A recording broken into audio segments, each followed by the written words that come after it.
ദൈവനാമത്തിന് മഹത്വമുണ്ടാകട്ടെ.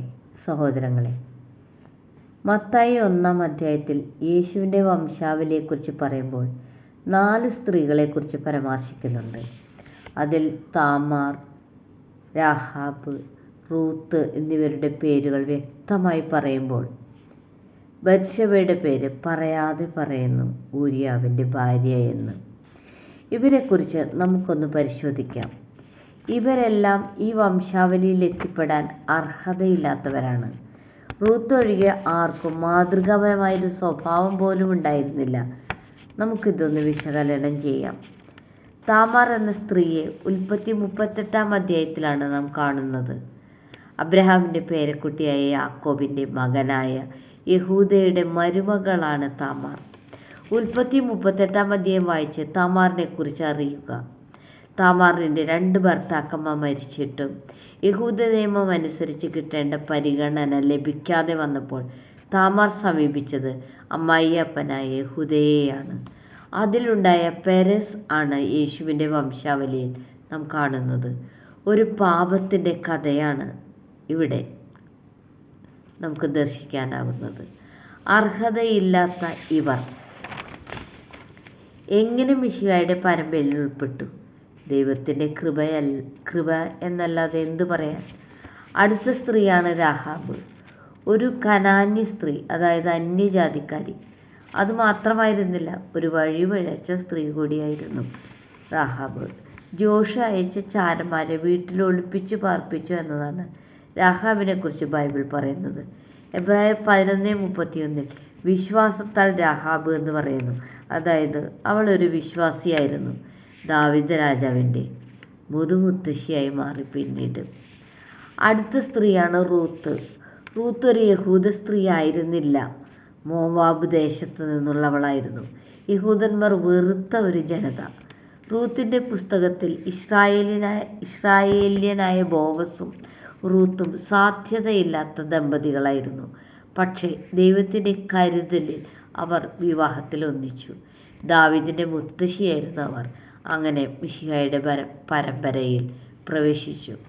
അവസാനത്തെ സ്ത്രീയായ ബത്ശബയുടെ പേര് പരാമർശിച്ചിട്ടില്ല എങ്കിലും ഊരിയാവിൻ്റെ ഭാര്യയായിരുന്ന സ്ത്രീയാണെന്ന് വ്യക്തമായി പറയുന്നു.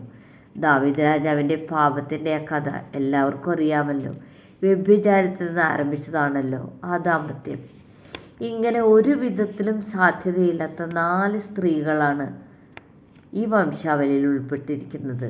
ഇതിൽ വിജാതീയരായവരും ലൈംഗിക അധാർമികതയിൽ ഏർപ്പെട്ടിരുന്നവരും ഉൾപ്പെടുന്നു. എന്തുകൊണ്ടാണ് ദൈവം അത്തരം സ്ത്രീകളെ ഈ പട്ടികയിൽ ഉൾപ്പെടുത്തിയത്? ദൈവം തൻ്റെ ഉദ്ദേശങ്ങൾ നിറവേറ്റാൻ ലോകത്തിലെ ദുർബലവും എളിയതും നിന്ദിതവുമായ കാര്യങ്ങൾ ഉപയോഗിക്കുന്നു. യഹൂദന്മാർ പൊതുവെ സ്വയം നീതിയുള്ളവരായി കണക്കാക്കുകയും മറ്റുള്ളവരെ ന്യായം വിധിക്കുന്നവരുമായിരുന്നു.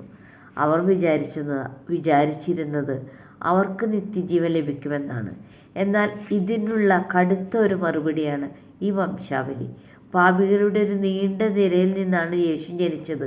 അതായത് പാരമ്പര്യത്തെക്കുറിച്ച് അഭിമാനിക്കാനില്ല. ഈ മനുഷ്യനെ നാം നോക്കുമ്പോൾ നമ്മുടെ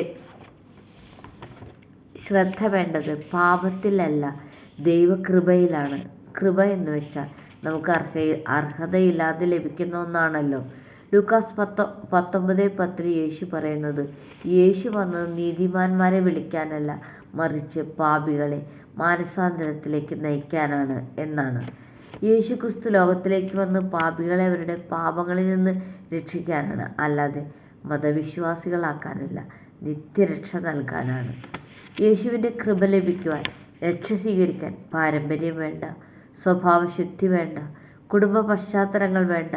വിശ്വാസത്താൽ യേശുവിനെ സ്വീകരിച്ചാൽ, മാനസാന്തരപ്പെട്ട് പാപങ്ങൾ ഏറ്റുപറഞ്ഞാൽ, അവയെല്ലാം ക്ഷമിച്ച് പരിശുദ്ധനായ ദൈവത്തിൻ്റെ നിത്യജീവൻ നൽകാൻ യേശു തയ്യാറാണ്. ഒരു പുതു സൃഷ്ടിയായി ആത്മാവിൽ വീണ്ടും ജനിച്ച നാം പിന്നീട് പാപത്തെ വെറുത്ത് ഉപേക്ഷിക്കുക. അങ്ങനെയെങ്കിൽ യേശുവിനോടൊത്തുള്ള ഒരു നിത്യമായ ജീവിതം നമുക്ക് ലഭിക്കും. നമുക്ക് അർഹതയില്ലാത്ത ഈ കൃപ സ്വീകരിക്കാൻ നാം മടിക്കരുത്. ഈ വചനങ്ങൾ സ്വീകരിക്കാൻ പരിശുദ്ധാത്മാവ് സഹായിക്കട്ടെ. ദൈവമേവരെയും സമൃദ്ധമായി അനുഗ്രഹിക്കട്ടെ.